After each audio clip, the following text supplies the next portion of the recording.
Brian, for fuck's sake. 20 years in the making, still 18 hours ahead. While the cigarette smuggling, I saw the fat cop said. She's my friend with the long hair, he plays upon the drum. The fat cop didn't listen, no man, he just a twiddling thumb. I can use something at all, I don't know, you know. She kinda looked at me different, and I said, hey, what's up, man? Can I tell you a story? How's that sound? Dusty. Aye? Yep. What day? If we get a quiet moment, it might be alright. What day? Probably no, but if we get a quiet, we'll figure out what we're saying first. If you can hear what's happening, then that's what's your head?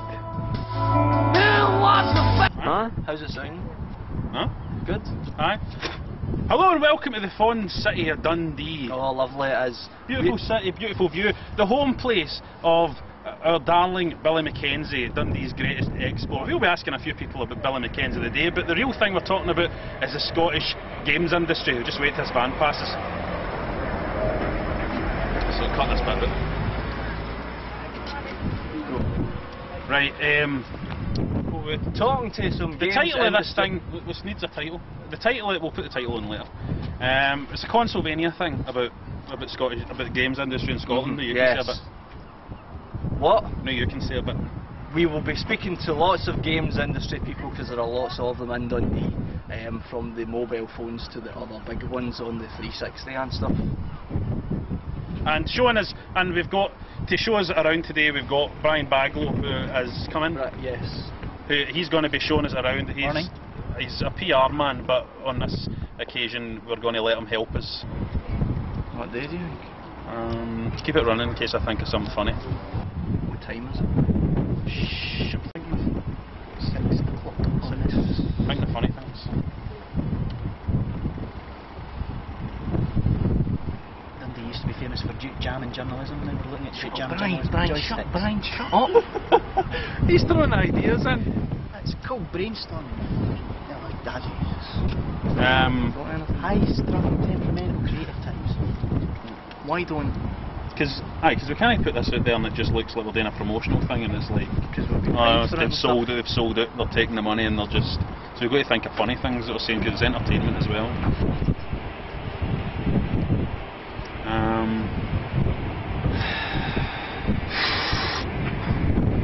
Now what am I gonna do? My baby left me and I'm blue. I got a big space in my bed. It's like a big hole in the head. I need to get. We can make full screens, you can get nice, looks all nice and pretty and stuff. Yep. And then you can do a quick show of what she got. Brian, going to get out of the way, we're trying to... Youth Consulvania? Aye. Have you seen it? Yeah, it's quality, love it. Amazing, we'll keep that in. You know, which game should people hunt down to get an idea what your company does? In the mobile space, probably Lego bricks.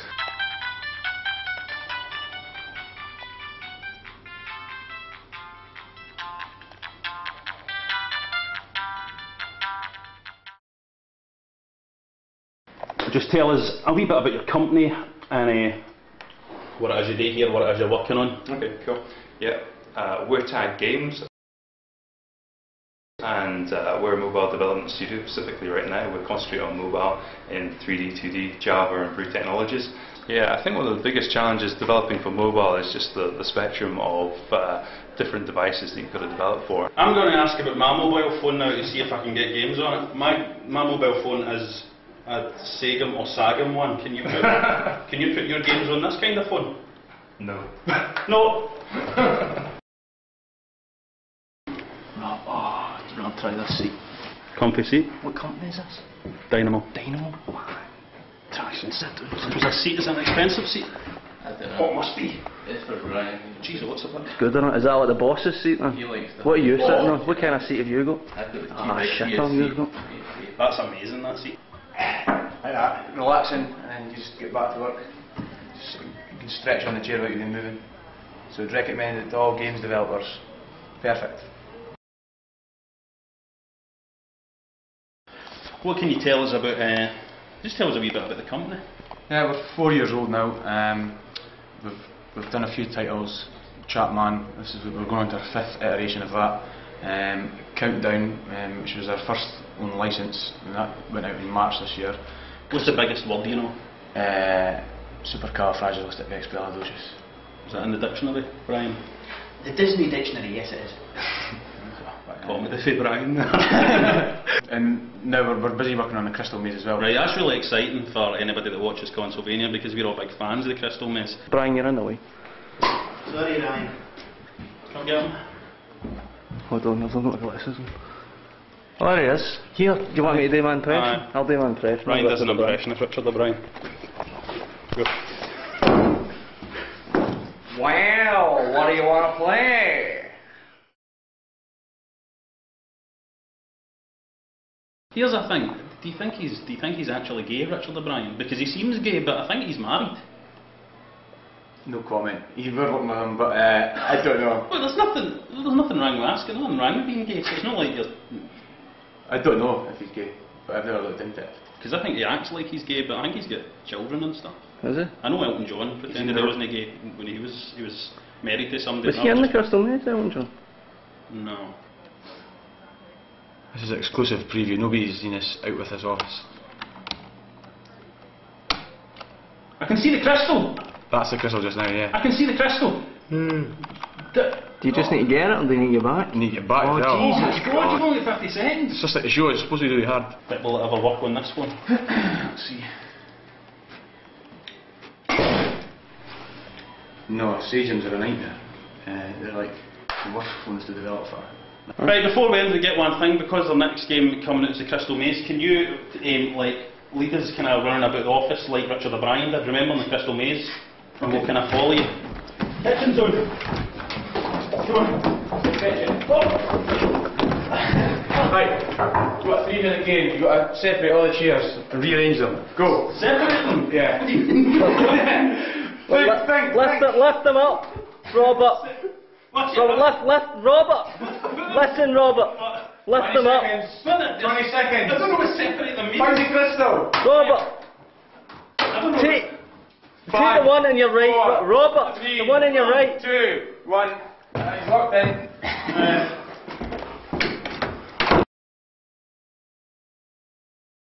This is us outside the Radio Tay building. We're going in to meet a very special man in a minute. Why don't you come with us and then you can look at them also?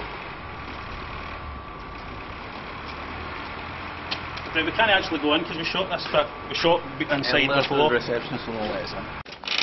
Games. Oh, here's a minute, we'll go upstairs. Right, Jeff, can you tell us a wee bit about what you're doing in the games industry just now? Sure. Well, I've been involved for about 10 years, really. Obviously, I had a career in pop music before I came into Right, games. we need to stop there. Because I was going to bring it up if he didn't bring it up, right? But he was in Danny Wilson, right? Which is just, and I mean, well, everybody knows it. Anybody who watches our show knows how much we like Danny Wilson, and we've used their music without permission in the show before and stuff like that. You know what I mean?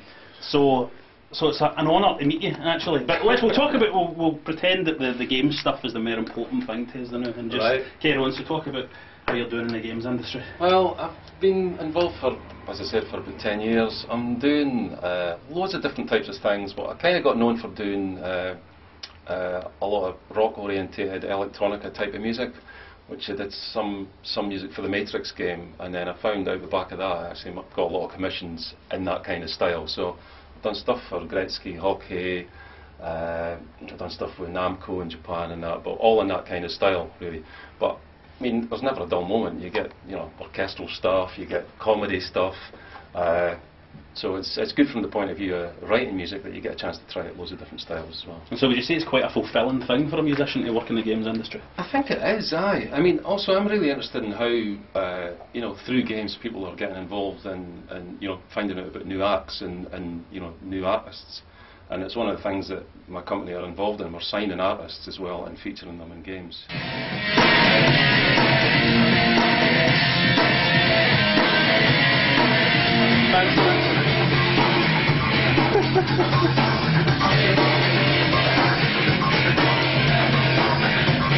Get a shot of the wee meters going round. The wee meters are always good in these things. And thanks for Danny Wilson. Danny Wilson's first album comes very, very strongly recommended. Probably one of the greatest pieces of music ever to come out of Scotland. So I had bigger hair at that point. Me? We are here at the University of Abertay, where they have a programme for youngsters making... What? Is it Abertay? Well, University of Abertay Dundee is its full name. Are we going in to meet some students? Hot students. Come on, now you're talking. Let's have a look. Don't kill anyone, remember. Yeah. The problem is I never broke scissors to open up the... Have you not a knife or something? Have you not a pen knife? Try a pencil. No. Pencil? I hope this is fucking... Stab it with that. Everybody's staring. They're all staring at us. That was a good pencil. Right, turn it off. A minute left. Turn it off. This is what I did opening the tapes. That's my sacrifice for the games industry. Scotland. Scotland. Remember to say Scotland. That's my sacrifice for the Scottish games industry. Games, that's good. Funded by Scottish Enterprise. Aye, good. It's good.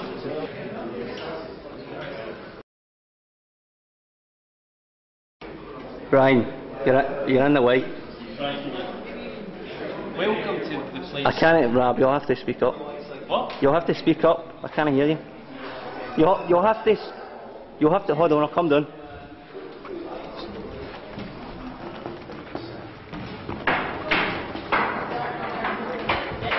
You'll have to speak up.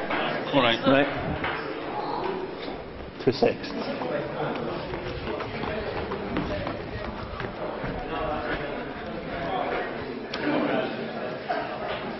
Oh crap! So we can maybe try jumping up over here. If I knock this platform, it should hopefully fall over. This looks a wee bit like you've been ripped off by Little Big Planet. Yeah, well, we actually came up with this idea before Little Big Planet was announced to us. So we were sitting, we applied to this competition back in December. I think Little Big Planet was announced in like early spring. But you're suggesting this for Xbox Live Arcade? Yeah, it's quite... Well, you've targeted the successful system then. Little Big Planet's on the big bomb system. Can't so say that, how? Because it's biased. You can't say the PS3's fucked? Why? Can't say that word either. Who's your biggest rival in the room? Who do you... Well, rivals. These guys are really good. You should see that art. It's amazing. They've just got like the most beautifully animated game ever. See it actually, yeah, it looks far better than you. Oh shit. It does. Look at it, can you see it? It's lovely looking, isn't it? So they're your enemy? No, I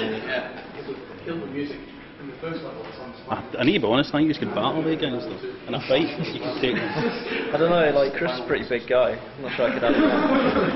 That's slow. He's slow. If you got him and hit him, you'd run, they'd never catch you. The Chinese guys all know ninja skills as well. You can't say that. No, you can't say things like that. We'll need to leave you now because you're being racist.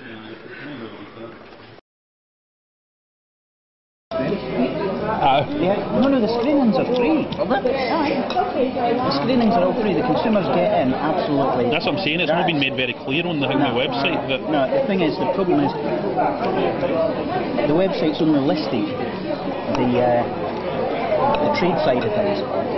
They want folk from the big publishers and the big developers to go along and pay 150 quid.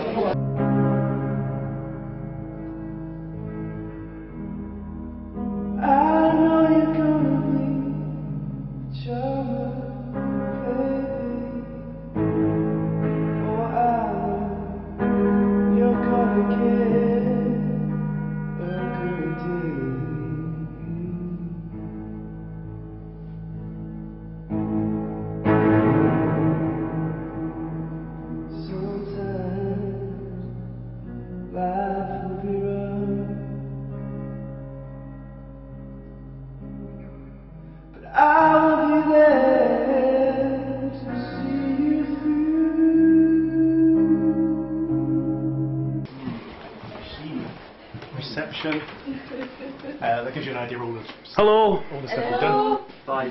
See you. Hey, Hi. how's it going? Hey, Ryan. Good to meet you. And this is Sean and Pete. What's that you're drinking? It is water with some blackcurrant. Nice. You like Ribena? Yes, but we don't get it here. We get the cheap stuff. Alright, okay. If you mention Ribena, they might send us some bottles. So you used to sit in here, aye? Why did you leave? Personal reason. We couldn't take him anymore. No, it was. You can't have a wank if you're sitting with everybody else. I've got privacy now. I've got my own little wank hole. So this is Ian. Hello. Stuart and another Tom. Hey, how's it going? Hi all. That's Dinky. Yeah. Excellent.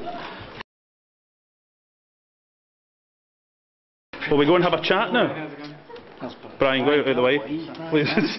He's been getting in the way of all the shoots today. Just go back the same way we came. Hello again. Bounty. Aye, okay. Cheers. Can I just have the rest? Yeah. Thanks. Okay. No, let's leave it to me. We're Dinky, and we're kind of like Santa's workshop, I guess. You've seen all the elves, and they're all happy. And we make mainly interactive television games for Sky and a company called DirecTV in the US. And we're just starting to get into, back into PC and console. So would this be for Xbox Live Arcade? Yeah. We're having a tinker. So we start with a few things that we kind of liked, like this. Which you all vaguely recognize.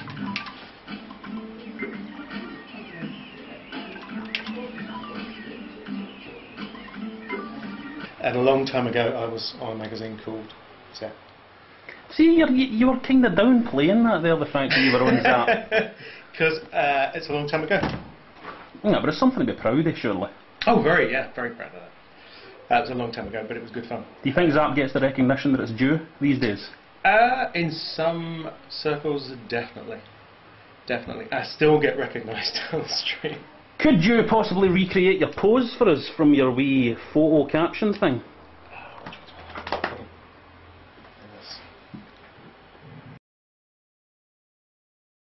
What was Rignall like? Oh, Rignall was, I think Rignall was one of the best natural games players I've ever met. What did that face mean then? It means we had some run-ins and some friction, but it was. So you're not still in touch? No, not for a long time. Not for a long time. Now this one, this is there's a war going on, and you're basically making stuff. Nice guys if you get it wrong.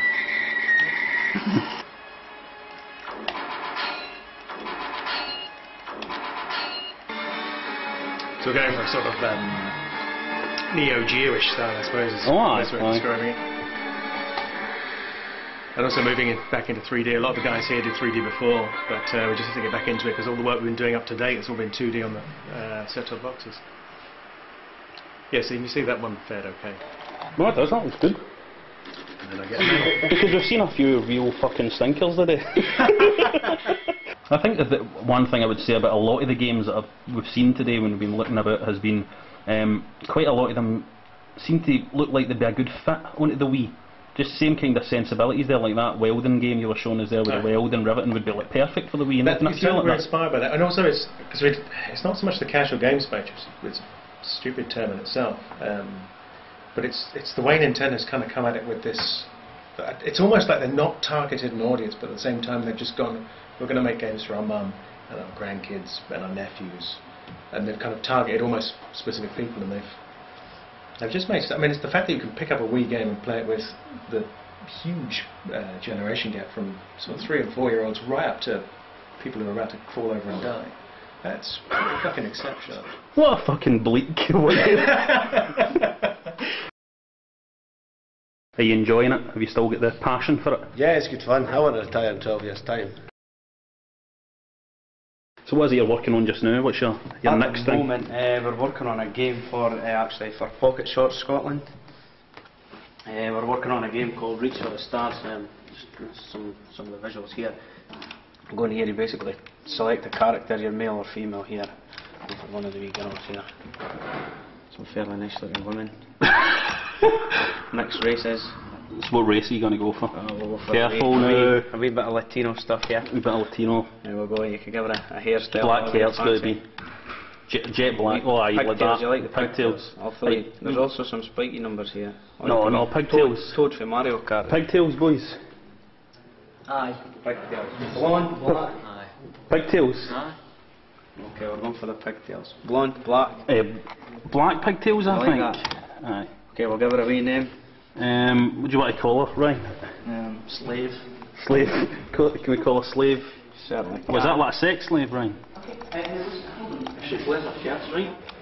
And can you get like skimpier clays for her to wear? Can you get like is there some skimpy gear in there? Well, you can go in here. I'm not too sure how skimpy it is. You can go for a wee bit of a rock chick here, or you got like a wee cowgirl. You might like that. A wee cowgirl kind of look. Got a wee skirt on that one. Brian, what kind of look, a kind of cowgirl look do you think we should have on Slave, or should we have? Leather chaps, little short skirt. Have you not got any schoolgirl kind of looks? No, we don't. We've got the wee sort of denim skirt here with the tassels. We've got a wee pair of yellow hot pants. Is that yellow hot pants? It looks almost flesh coloured, almost as if she's got nothing on. Oh, you like that? Let's see. Look. Let's see. Doesn't look like anything's on there. I keep that because it looks. It looks for a distance. See if you go back. Hang on, I'll take my camera back. It kind of looks as if she's got no knickers on at all. Nice. Yeah, this is pretty good. Trying to get a new phone, I think. That's why these cost £500 for these shorts. It's posh to fight and stuff. To Lee Wang because there's Lee Wang's on the thing. It's him. Is that what? He's in the middle of the day. Suitcase. You wanted a pay rise. Poor Lee Wang. What you wanted paid. Yeah, that's true. Did you ever call him Lee Wank? Maybe under our breath. No, we got him, everybody. That's kind of the good thing about the mobile space here. Everybody meets up now and again, kind of gets together and passes ideas off each other and see how each other's getting on. The doors are open if we go along there to tag or whatever it is. See, that's why there's no games industry of any real notice. Well, that's why it's all happening up in Dundee, I think, and there's like far less happening somewhere like Glasgow, because they'd be fucking running battles in the streets. Stabbing each other. There'd be knife fights and everything in Glasgow if it was. Somebody comes out with each other, starts a similar game, and it might happen here as well. Because you need to fucking protect your IP. That's my fucking IP, I've asked it. I mean, you need to. So it's like 45 minutes we're waiting, you'll not join us, that's what's happening. Hold on, I'm zooming in.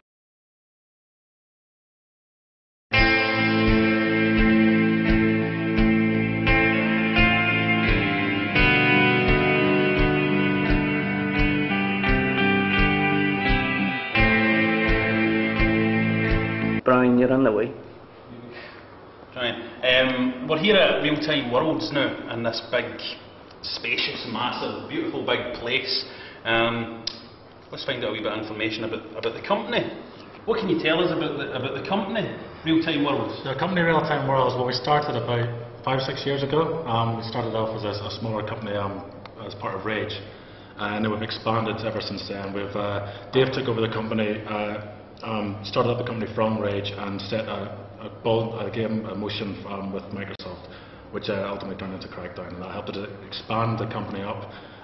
Become 170 plus employees now, 3 large games on the go. The success of Crackdown has helped us to really, push ourselves onto the market and be everybody's, a portfolio for games. And now we're the size we are now, nearly 180 people.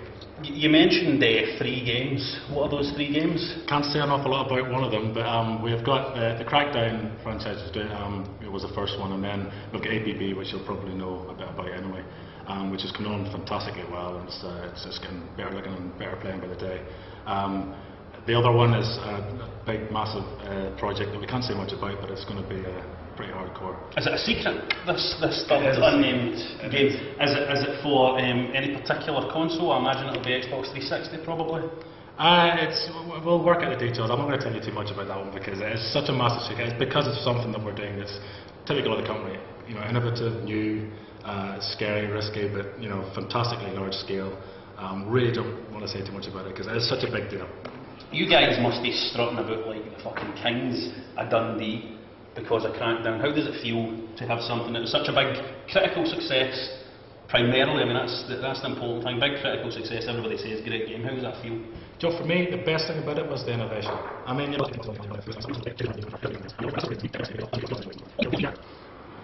let's get back to APB just for a second. Exactly. Tell us what you can tell us about APB, because I still think that because everything's so kind of secretive about it just now, there might be a lot of people out there that don't even know that it's coming. So what can you say about it? It's a massive, you know, it's going to be a triple A thing. I mean, it's completely groundbreaking in the terms of technology we're using and the kind of gameplay techniques and stuff that we're doing with it. There's not a lot I can really say about it because we really want to explode onto the market and really you know, shit all over everybody else who's out there doing the same kind of stuff. So I don't want to kind of blow our big day, you know, and tell you too much about it. No, I'm not going to get him. He's too crafty. Oh, mate, have a look. I mean, there's some gorgeous stuff out there to be seen already. I mean, you can extrapolate from that about where we're going to be. It's been said today by a few people that we've spoken to that Scottish developers don't blow their own trumpet enough, unlike American developers. So you know what? Blow your trumpet if you've got going to blow, and we kind of hang back because we think that sometimes it's better just to explode onto the market and do something that's completely blows everybody away. I mean, you look at what happened to Crackdown. We didn't, you know, go out and shout our mouths off about that, but now we're getting compared to GTA. Can you even maybe draw us a wee illustration of something that's maybe influenced by or has something to do with APB? I could draw a stick man for you. But just something vague that people that doesn't even necessarily need to mean anything. It could be a bluff, just so that people on forums are like, what does that mean? They'll be talking about it for like months. You know what forums are like? Just a wee illustration, just a wee sketch of like something that might. Get on the website. There's some beautiful stuff there. You don't need me to show you. You can go and see it yourself. Right. Could you maybe use a random selection of numbers that people might think it's a code that means something about APB? Fantastic game. That's about as much as I can say about it. I think I've worked that code out. I know you're talking. Good taste.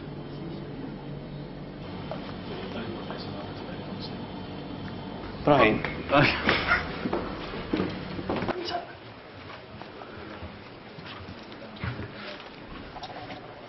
Yeah, actually, this is all new to me. This character.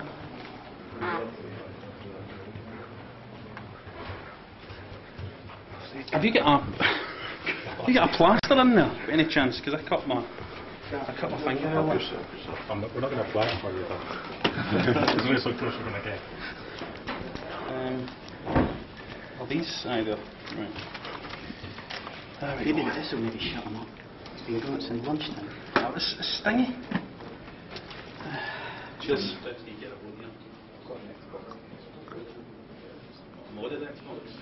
Basically, we can count on, you know, when things do get. You know, why don't you make Consolvania the exclusive on APB? Since you watch a show and you could use the exclusive and. Sorry, we haven't given them anything. What you need is a decent PR rep to handle this kind of stuff. Wait a minute though, would that not be an interesting approach? We can't find one anywhere though. It would be an interesting approach if a small scale. Right, well, why just go? See that? It says like a spaceship. Huh? Nice car. Yep. Type of car you get to make when you are making games. When you make money and you make games, that's the car you drive. That's the kind of car you drive if you're Ryan. Am I right, Ryan? I said you would drive a skip. If I could drive, I'd drive a skip. If you could drive. You can drive, can't you, Kenny? Right, so can you tell us, can we come out in the light a wee bit? Yeah, honestly, my wife is going to rip my bollocks off. Right, just quickly tell us about your company quickly and what it is you do. Honestly, I've got to shoot off. Just my bollocks are on the line. Cohort, and they make what? What do they make? Just games?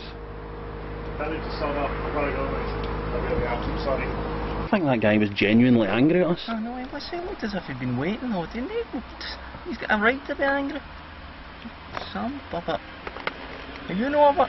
I don't like being made to look what? Amateur, that's what it makes us look amateur. Oh fuck.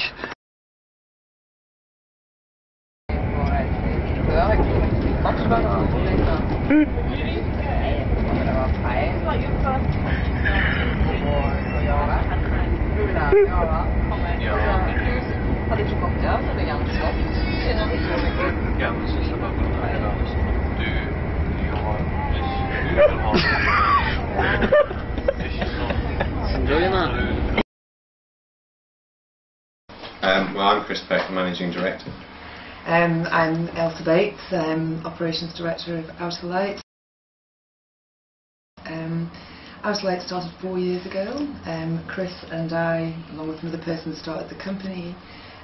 We spent the last 3.5 years making a game called The Ship, which was our own innovative IP product that we made, which you can see behind us. I don't know whether you can see that. We've literally just signed a deal for the sequel. We signed it last week. So for most of this year we've been thinking about the sequel, thinking about art style, thinking about what the game would be, and this last week it suddenly got very hectic because we're actually now kind of in progress of actually doing it, so yeah. Will the sequel be distributed in the same way? No, this has been signed by quite a large publisher that we're not able to tell you who they are right now because it's currently confidential, but we will be able to in the future. They're a very big publisher and they've signed the full product, they'll fund it, etc., and they'll distribute it. It'll be on PC, Xbox 360, so that's really good news to be on consoles finally. Yeah. So. There's plenty of good titles, as it were, coming out of Scotland, so it's not like we're rubbish at what we do, we're actually really good at it. We've done the same thing, got critical acclaim. Across the globe. We haven't had a single bit of press in Scotland, I don't think. Never appeared in any Scottish national news. Consulvania, they were good, I like them. Consulvania are good guys. I can't understand a word they say. Brian, there's a time and a place, Brian. And who would you say is your favourite between the two? Who's your favourite games? Who's your favourite designer? For me, it's... No, I mean it's a multiple choice. Who's your favourite designer? Oh. Is it Georgia Asda or Cherokee at Tesco's?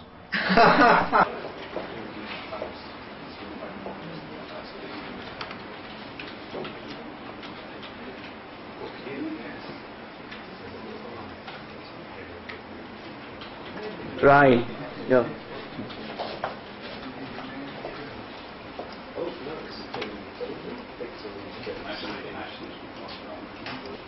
I think that this is maybe this is like old school visual effects, isn't it? Like we can get the ripple technique. Brian, I'm sure you want. Yep.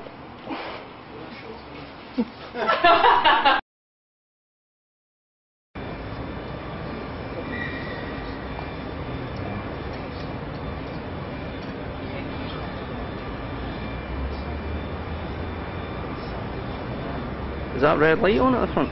Yeah. Is it? We do the development tools that allow people to write games or design the hardware for games. I'm Mike. I'm the sales guy, that's why I've got a tie on. I'm Colin Riley and I'm the lead PS3 developer for Codeplay. PS. Nail it. So give us a bit of history to the man in charge again. Go on, have John. Point it at him. So I used to be a game developer, and it used to be tiny teams of people making games, and they just got huge, and the cost of making games is huge, and it makes it very difficult to take risks or do anything new if it takes years and years and huge numbers of people to do anything.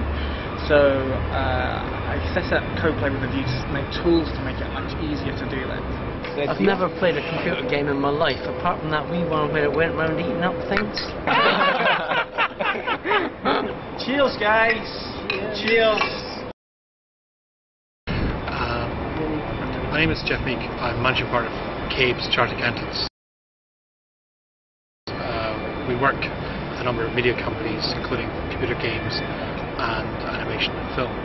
Our role is to help the companies grow by using tax methods like helping shareholder incentives, by helping them get investment by using tax incentive investments, and to raise funding.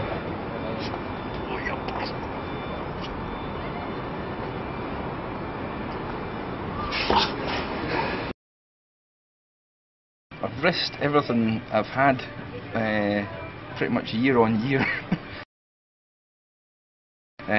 since like 1998. Every time, you know, basically every year, every project we do, it always seems to get to the point where it looks like my ass is, you know, on the line for everything I own, and then we pull it out of the bag, and then it's all You pull okay your ass again. out of a bag?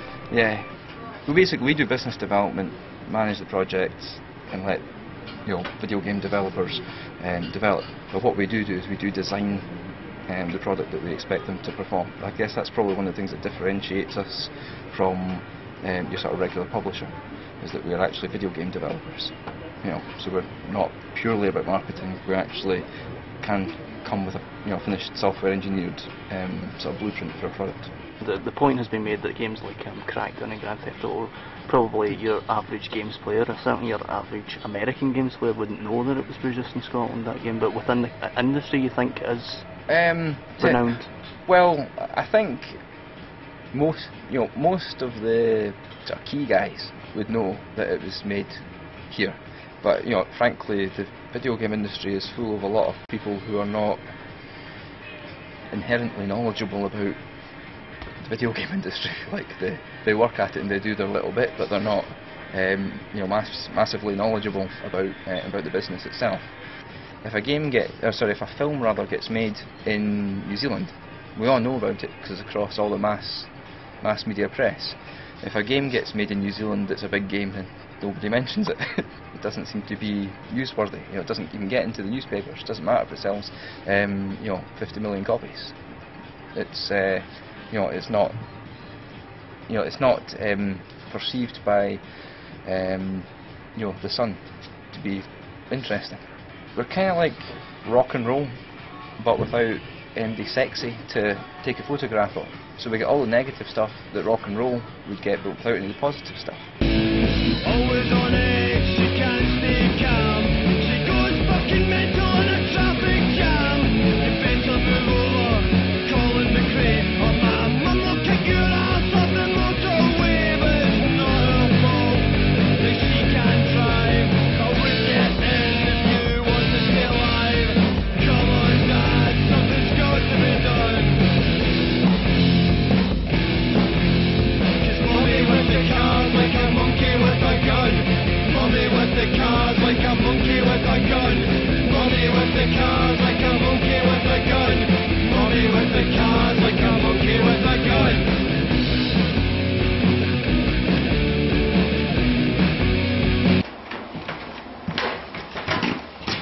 Double bed, I see, that's the main bedroom. Yeah. What's your son? Yeah, I'm Brian Hackett, I run Claymore Games. We've been a mobile development company for about 3 or 4 years now.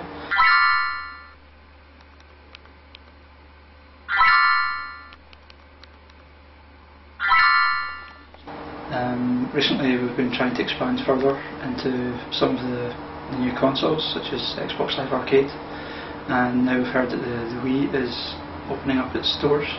We'll be taking a look at that. My name's John Sykes, I'm the CEO of Play Technologies, one of the new game design companies in Scotland. Play Technologies has been going for 3 years now. We've got our first game coming out this year, and we've got Flux coming out next year.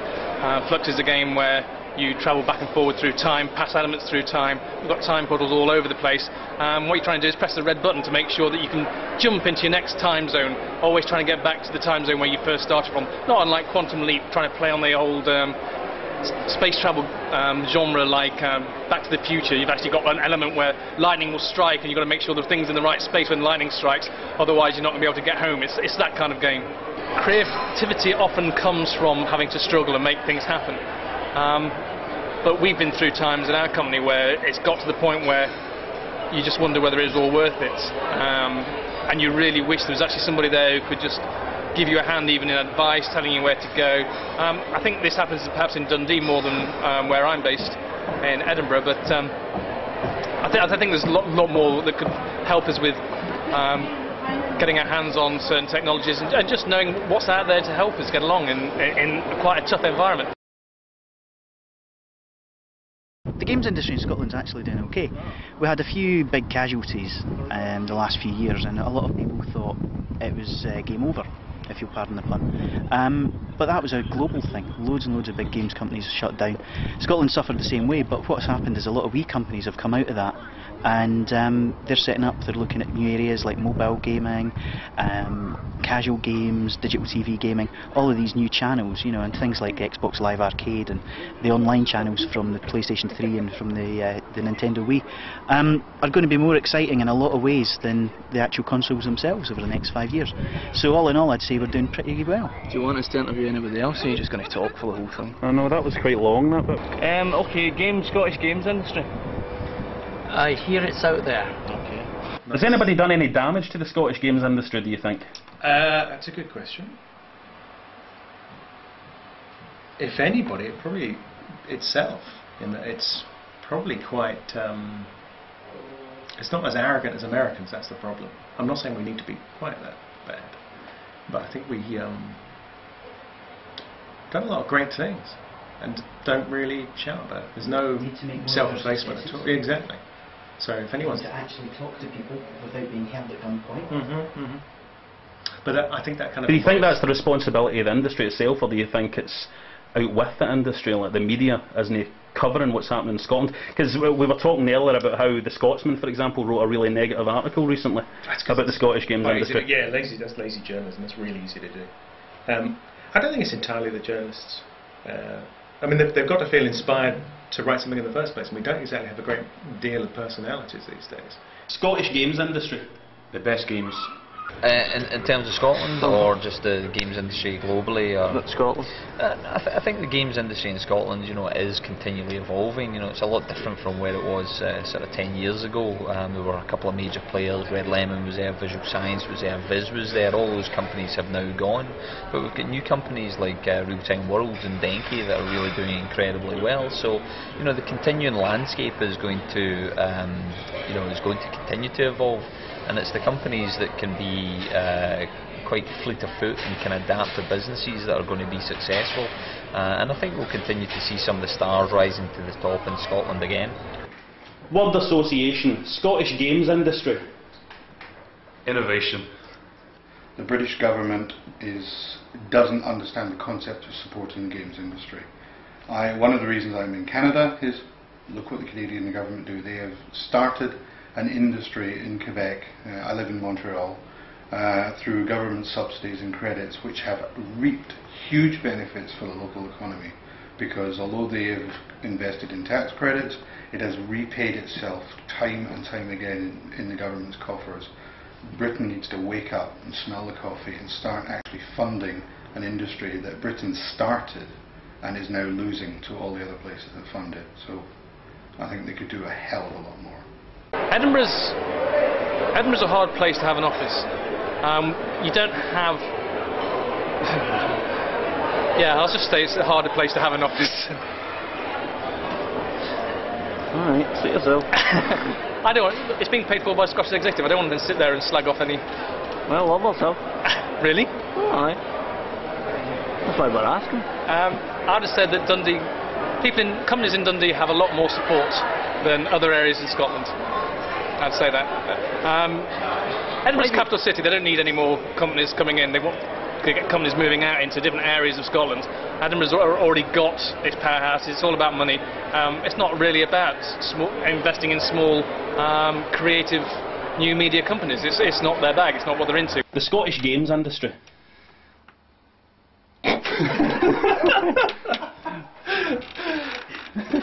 I think it's in a better state because there's far more companies. They may be smaller companies, but they're growing and they've got underlying value. Some of the large companies in the past were focusing on maybe one sales source, if you like. So the problem with a lot of games companies is that it can be very much hand to mouth. You're doing work for one publisher. If the publisher fails to pay the bill at the end of the month, then you're pretty well stuffed.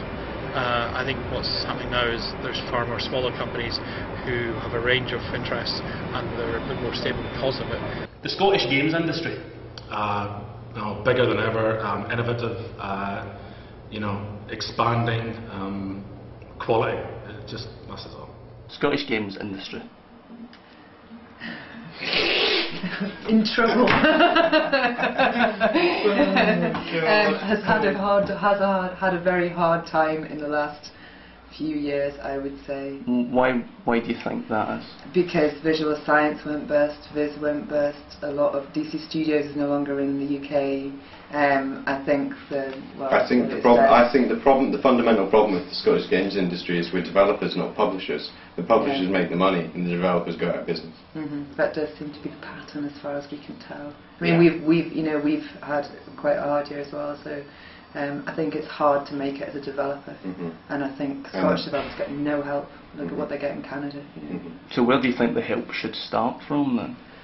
Well, the Canadian system is they get 50% of the project funding, but they also pay 50% tax. So basically the risk is slightly more with the government in the first place, and given the nature of the industry, it's a bit hit or miss. So really what they're saying is if we have a hit, we'll pay you plenty of money back, and if we have a miss, well, that's okay. So that. So every publisher in the world has a studio in Canada. I wonder why, I think that's one thing the Scottish development community has. I think we actually do all feel like we're part of a development community, albeit a shrinking one, and I think that ought to be an advantage, but because there's very little assistance, certainly nothing from the government, or very little financial assistance, it's very hard for us to pull together and do things. I mean, Brian's doing it off his own back, it's not kind of like somebody's particularly helping him to do this stuff.